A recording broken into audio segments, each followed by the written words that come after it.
What is going on, guys? My name is Wheelman, and welcome to, finally, Halo 4.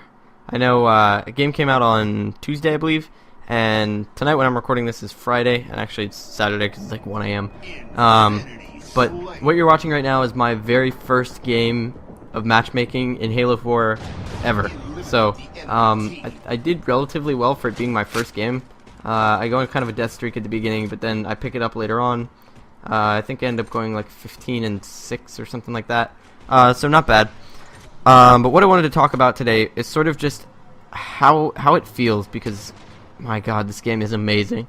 This game is so good. And I think 343, if I had to use a word to sort of encompass what they did with the game, is they really nailed like the feel of the game. Like the game feel here is so nice, and it feels polished and well done, and like they didn't leave anything out or forget anything or skimp on some things, or do anything that is evidence of having a restricted budget or anything like that. They went absolutely all out, and I think I share the sentiments of most people in saying that this game is incredible.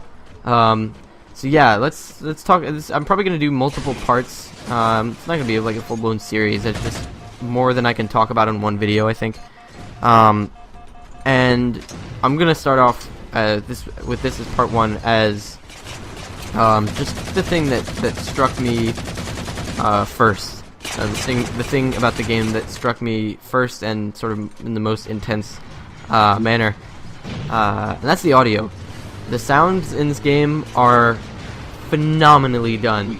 They're so good. And I'll explain details and stuff in a minute, but all the audio work on this game is so nice. And I don't know if I could classify myself as quite like an audio nerd or whatever, or someone who's like really into like audio quality, but when something sounds good, it puts you that much more into the experience.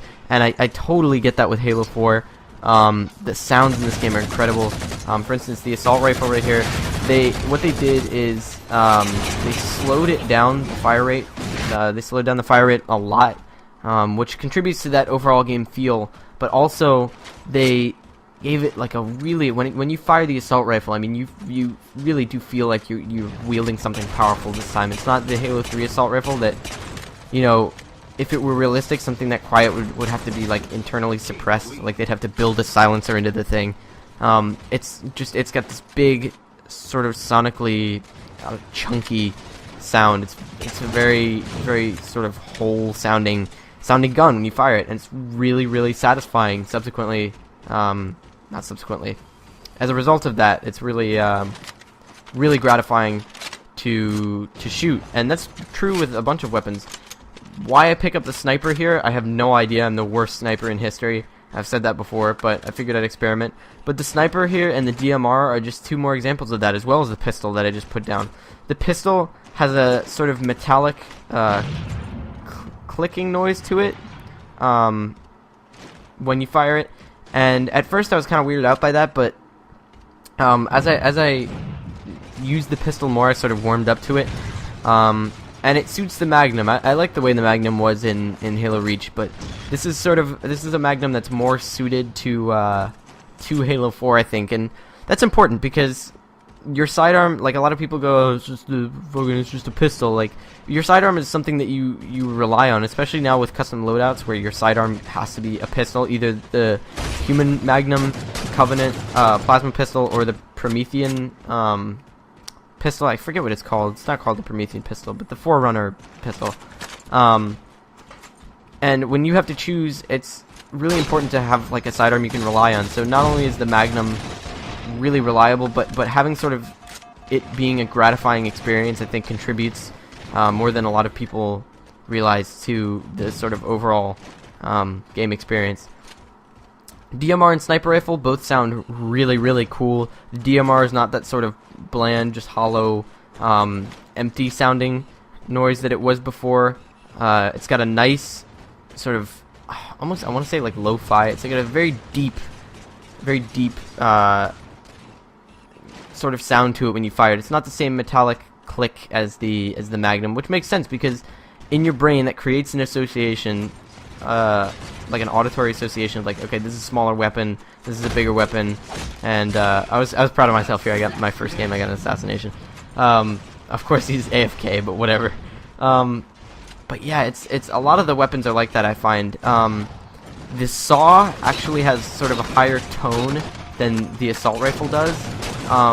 But again, I don't know if you can hear the DMR there, but still, especially with all those rounds in the chamber, when you just lay on the trigger, you can hear very distinct sort of tones in it, and I really like that.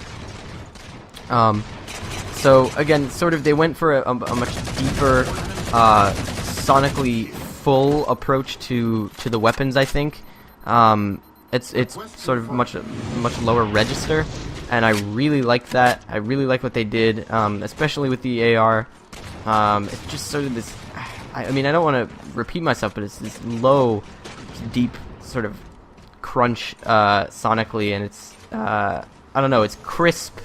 It's there's not enough descriptive words for it, really. It's a all new sound to Halo, and I really enjoy what they did with it. So moving on from weapons for a second, vehicles. I'm sure the first thing that many of you noticed when hopping into the Warthog is, holy crap, what happened to the sound of the Warthog? What happened? Like, the Warthog sound has been the same since Halo 1, Halo CE. It's been sort of a very, like, diesel truck sounding affair, which makes sense because it's a big military Jeep and everything. You might expect it to sound something like that. 343 scrapped that. If you haven't played yet, or you haven't heard it yet, or something like that, you haven't really been paying attention, pay attention next time you go in game. 343 took that and threw it out the window, and I think what the decision they made regarding that is a great one, because what they chose instead are, I don't know if they're just like samples or actual real audio from like races mixed, but what it is basically a trophy truck.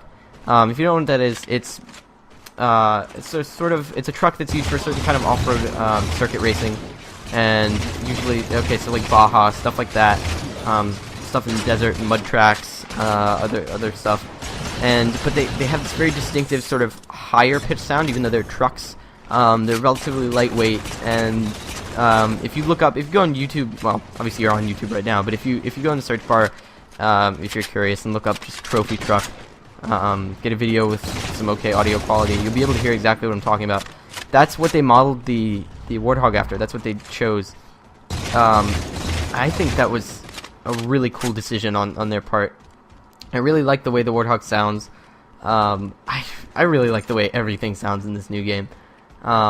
Again, this is different. With weapons, they sort of took, like I said, the approach of making everything sort of lower in the register, sonically, and giving it a sort of almost like dirty, I want to say, quality of audio, if that makes any sense. It's crisp, but it's very I don't know. I don't want to say crunchy too many times because that sounds weird, but you know what I mean. It's like it has a very distinct sort of polish to it, I guess. But in terms of vehicles, they went sort of the other direction, and that not in that they used old vehicle sounds. It's almost all new, but the boost on